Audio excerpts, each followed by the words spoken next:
This episode of the Stickers and Scuffs podcast has been brought to you by RE/MAX Jack. Jack provides a friendly, customer-driven service in search for homes and provides excellent details on the market, values, and trends in buying and selling. Jack has been able to work with Cam on his search and always makes himself available when he has a question. RE/MAX Jack will help you if you're looking to buy or sell a home within the GTA. He's who Cam K trusts to find his next home, and he should be yours too. Remember, call RE/MAX Jack and start to pack. For more information, go to remaxjack.ca. Hi, this is Mario Andretti, and you're tuned into Cam, Graydon, and the team at Stickers and Scuffs podcast. They're true Canadian racing fans.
Racing season is around the corner.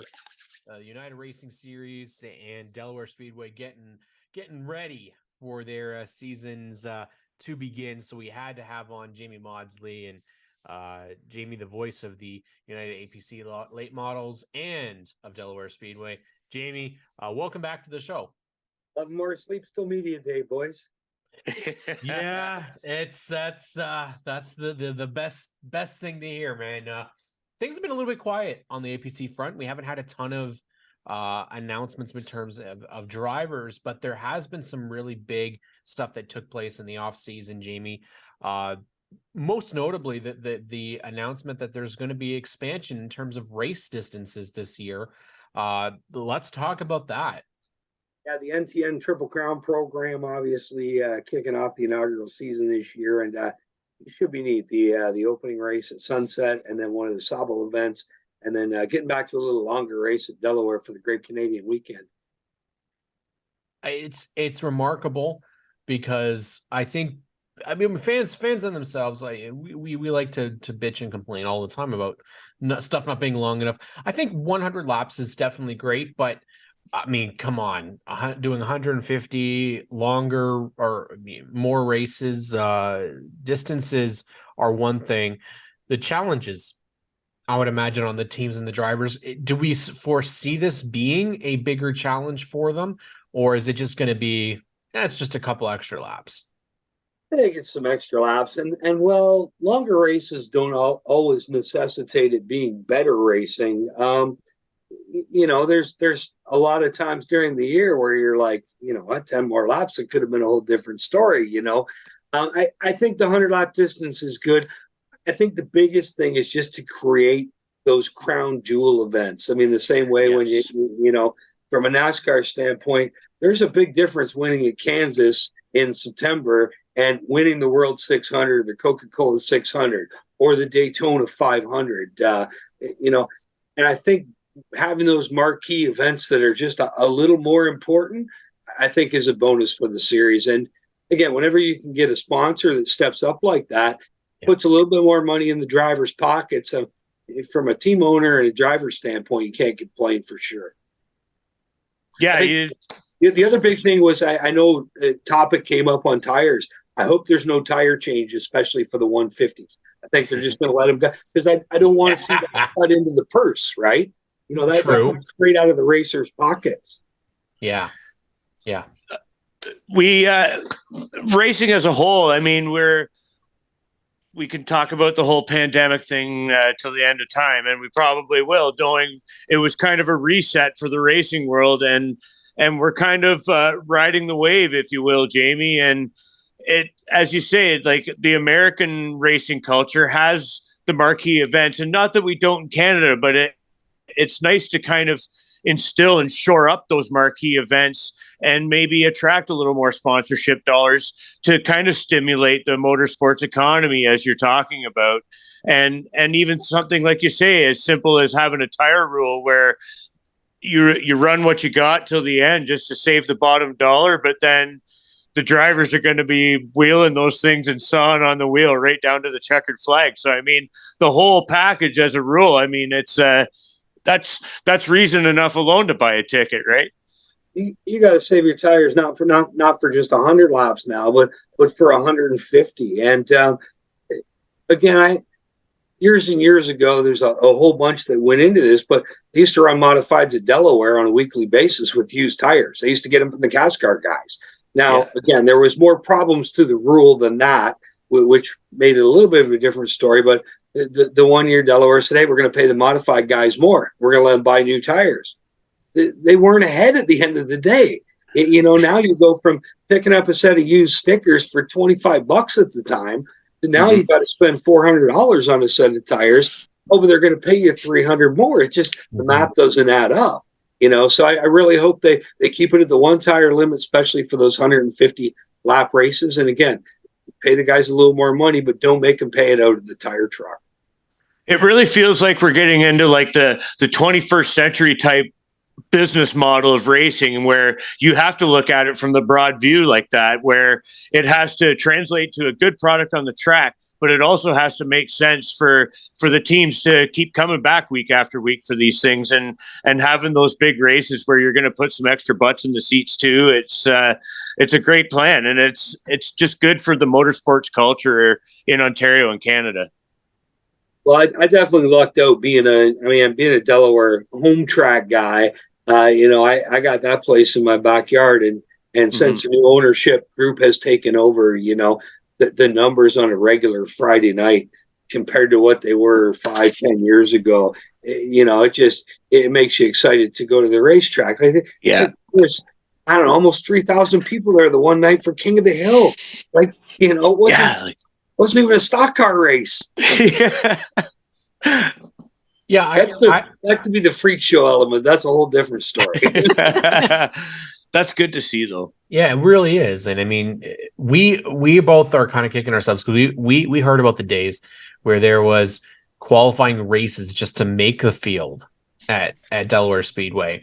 And we haven't seen that, obviously, but one of the things that was brought kind of up was a big kind of question in the off season, which was the choose rule, which has been implemented, of course, in the top of NASCAR and has been in short track racing for a long time. Now, I'm not as familiar with Delaware Speedway if this is something that if it previously was at Delaware Speedway Weekly, but they've implemented now for the APC series. So, what are your thoughts on that? I think the choose rule is great, right from the get go. And again, I go back to the days of stuff trickles down from the Cup Series down to short track racing. I remember the days of sitting in the grandstand in Michigan, 42 cars lined up after a caution at lap 3, lined up nose to tail. Now, I don't want to see that as a fan. I want to see 21 rows of 2. That's what I want to see. And Delaware, they used to, for years, the tradition there was 1, 2, 3, and then double up. So the front 3 would be single file, and then they double up from then. And then they had the choose cone in effect for, I'm going to say, 2 years, maybe, late 90s, early 2000s. I thought it was great. And then NASCAR started doing it, and I was hoping that just the way the 2 wide starts trickled down to the local racing, that you would see the cone rule trickle down, and the drone rule. That was just hilarious. Yeah, I mean, we have the option though, because GForce, we have Abby that does an amazing job with the drones, so it's not out of the realm of possibility that we do have something like that. I mean, maybe just stick like Adam's face on the front of the drone instead. Yeah. And, make it like the Adam rule or something. That would be kind of fun.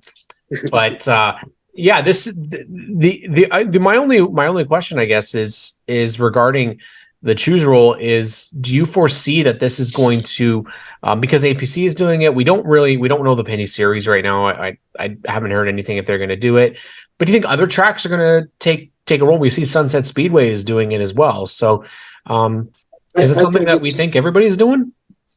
I think it's going to trickle down in the series that start this year without the choose cone rule in effect. They might change it during the year, or if they go all year without it, my guess is because everybody else is doing it, by 2024, I guess, you'll see the choose cone rule everywhere. I mean, I don't see why you wouldn't do it.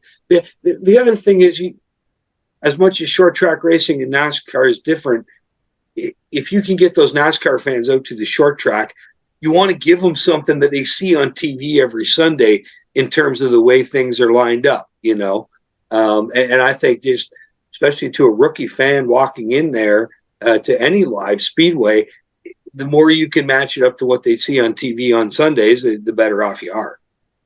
Yeah, unity across kind of if somebody's coming in and there's parallels to what they watch on TV, it's immediately like there's so many convoluted rules as you go from series to series, province to province, and Canada versus the States.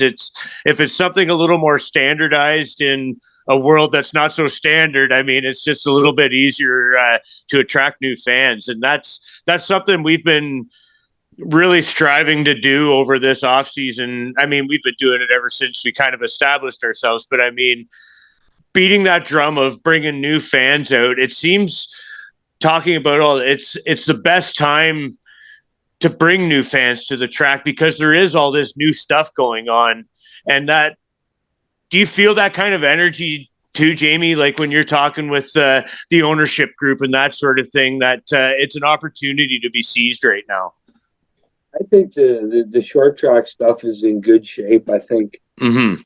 Again, the crowds at Delaware the last couple of years since the new ownership group took over, and again the end of the pandemic. Again, it's a day-old question, right? The promoters need cars, and the cars need money, right? And the promoter needs to bring the fans in to pay the guys to race, But I think in the last couple of years, I think the sport is pretty good. Like we've sent guys home from APC shows. I don't recall having less than 20 cars at an APC show last year. Nope. The Superstock series went well.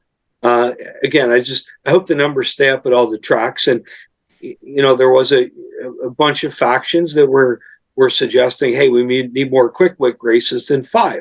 The problem is if you do that, well, then the guys go, okay, I'm going to run 8 times with the quick wick all year. I'm not going to bother running my local weekly track. Yeah. And that's the really thing, the thing the series wanted to get away from. Yeah, oh, sorry, Cam. It's such a codependent kind of system. Like everything hinges on each other. And if you saturate one thing, it starts depriving the other. And it's all got to work in a nice balance. And it just seems like everything is working, at least from our point of view, from far away.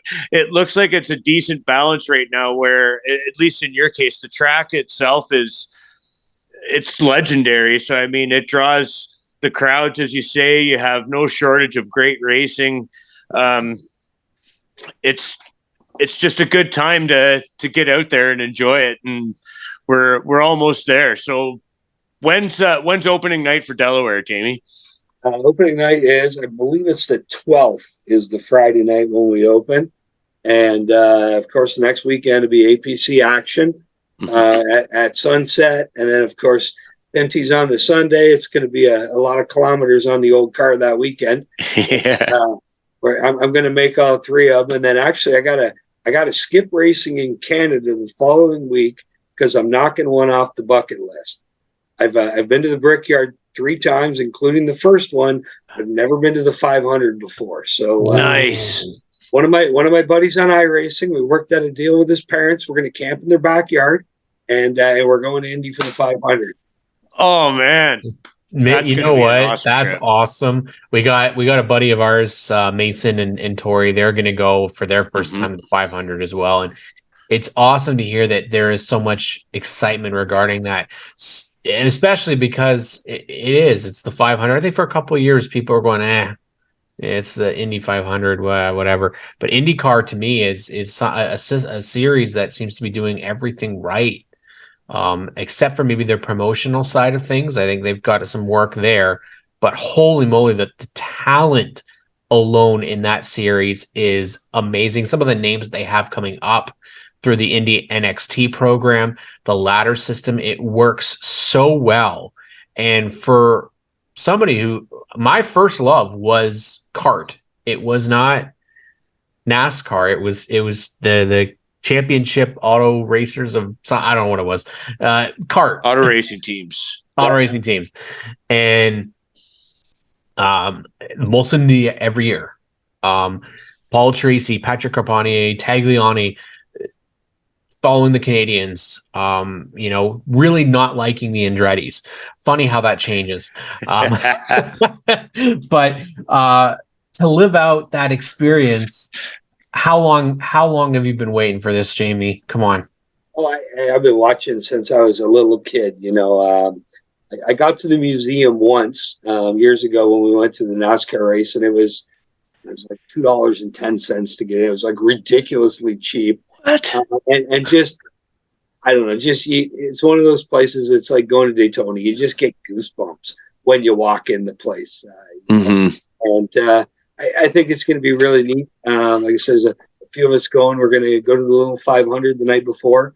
Going to check out the museum, and my buddy from Indianapolis, he's got a local rock show on the Friday night. Right Awesome. down your alley, man. That's perfect. I think it'll be cool. It'll be a neat weekend, and I haven't been to the Brickyard in a long time, and I was there for the first Brickyard, and that was something I'll never forget. And I think this is going to be much the same. I was just going to say this will be one that you'll never forget either by the sound of it. That's a cool trip. For you, is there a driver that if you got to see them win, it would be the best trip? I mean, I guess Elio maybe winning a record. You know what? If Hinch was still racing, or Tracy was still racing, or Carpentier, I think now the guys. I like Will Power, and I like Scott Dixon. I think Scott Dixon is just a class act. Yeah. And either one of those guys. But I just want to go have a good Sunday in Indianapolis, enjoy everything, and take it in and watch a good race.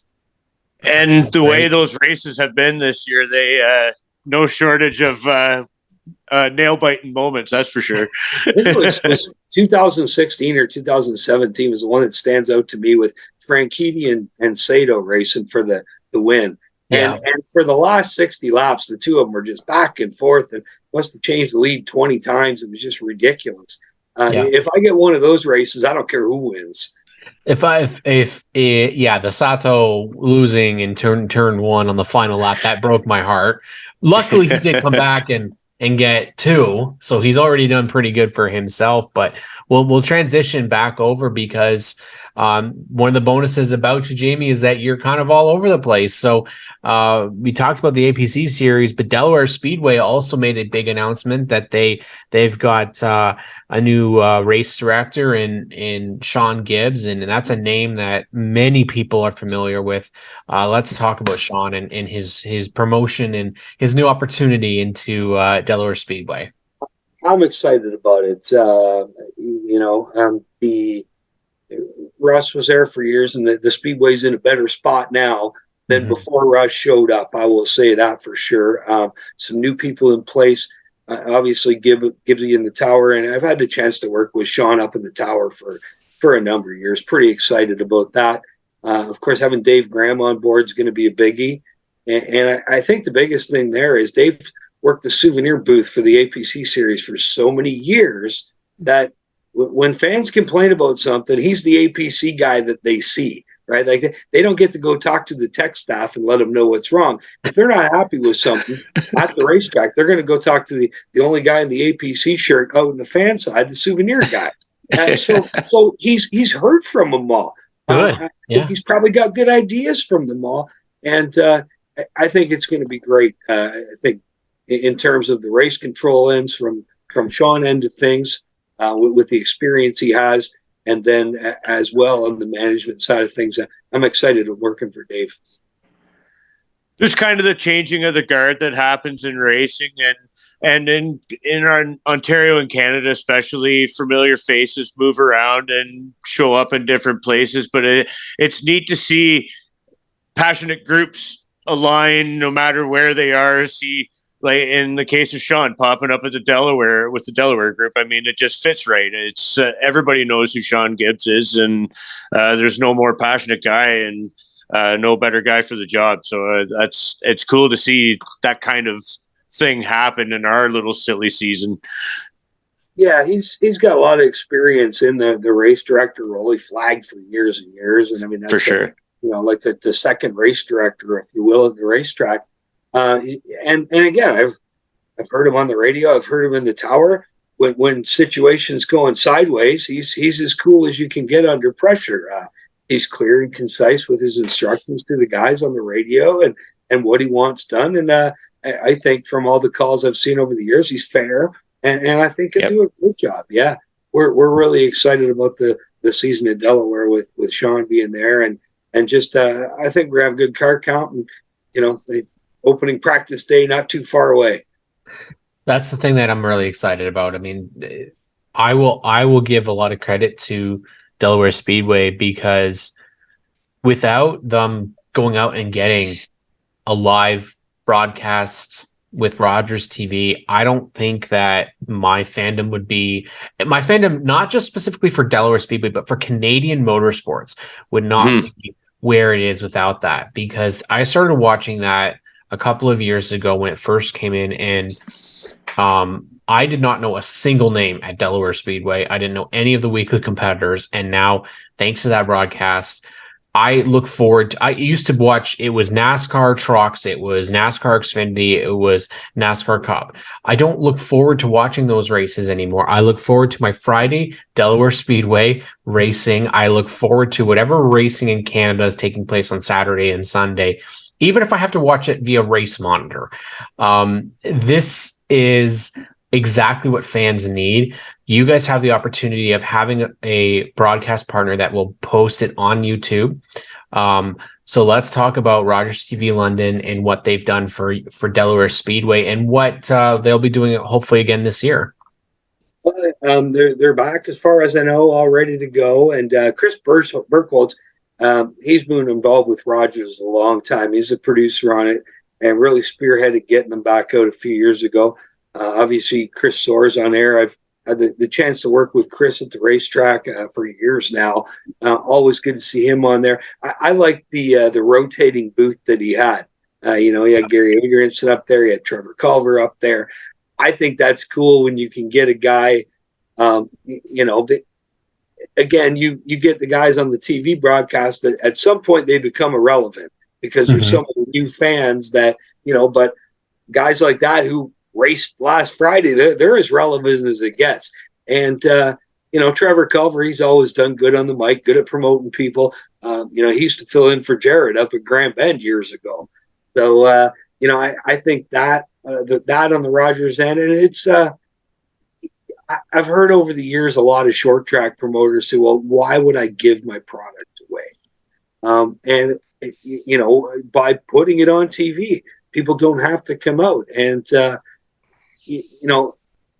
the first track that really took this to task in Ontario was Schwiegen a few years ago by putting it on the air, and Clint sold Glenn Stiers that it would work, and it did. It didn't hurt their attendance. It brought more people out, because a race fan is going to go to the racetrack if they're a race fan. Yeah,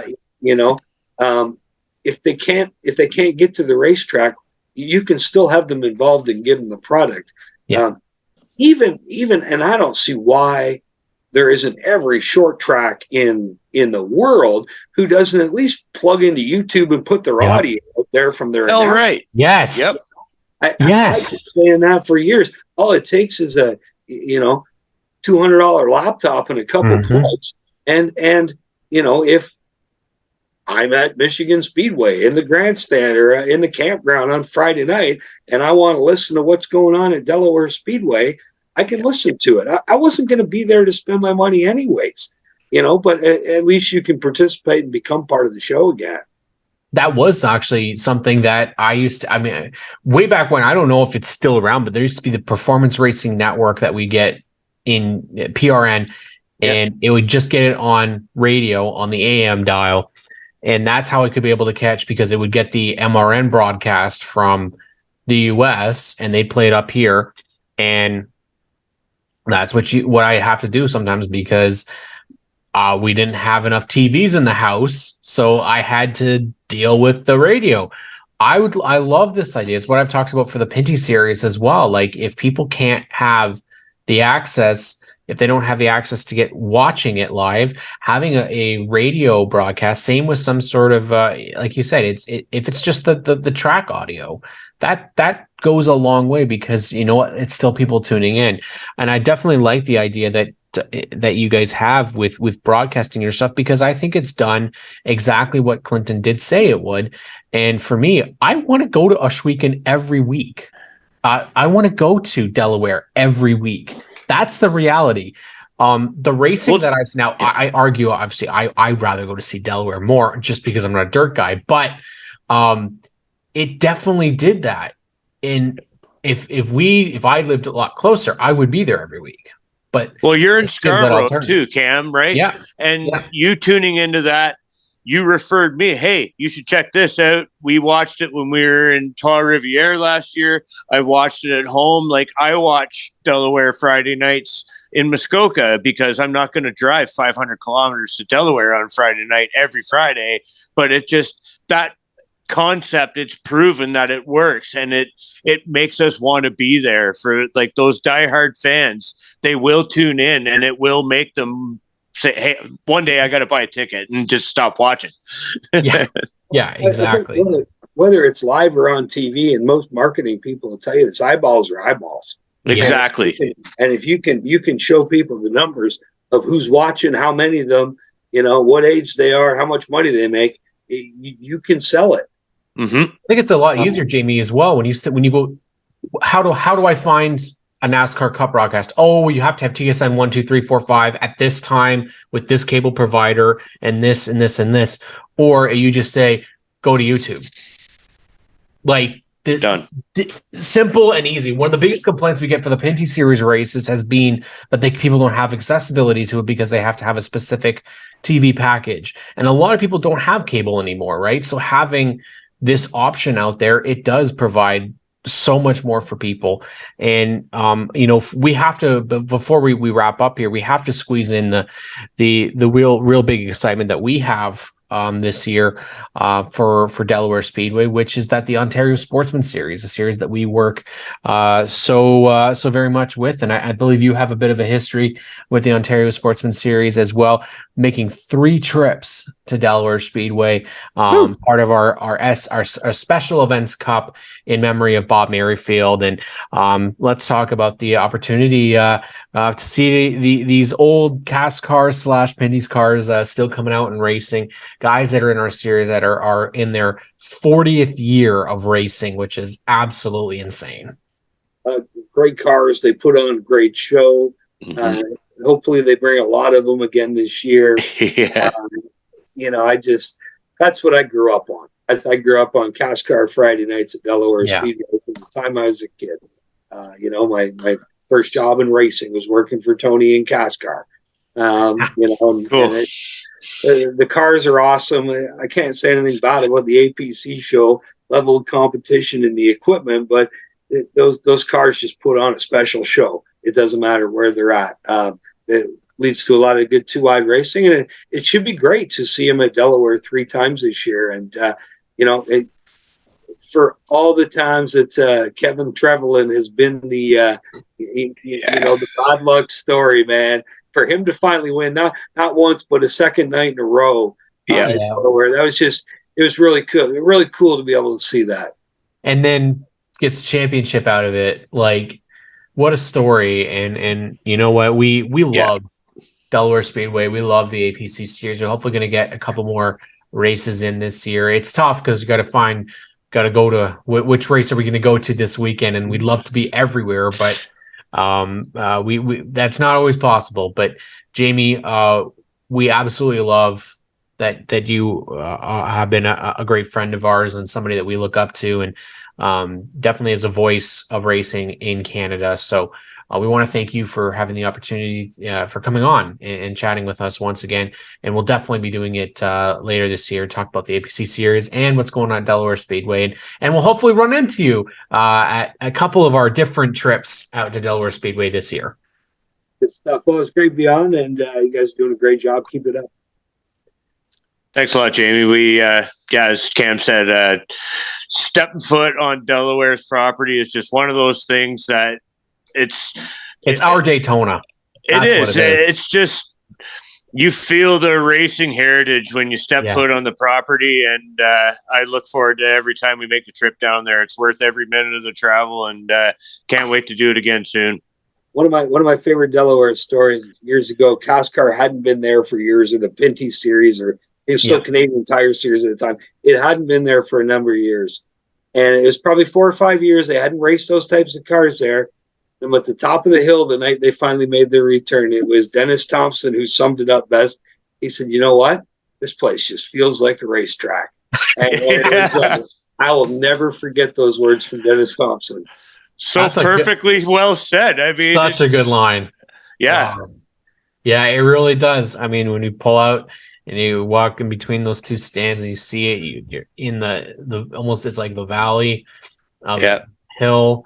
Through that little hallway and then out into glory. It's friggin' great. Can't wait. I'm talking myself up right now. I know. I want to go tomorrow, man. Jeez. Thanks so much for the time, Jamie. We do really appreciate it. Thank you, Jamie. Thanks for having me on, guys. Keep up good work.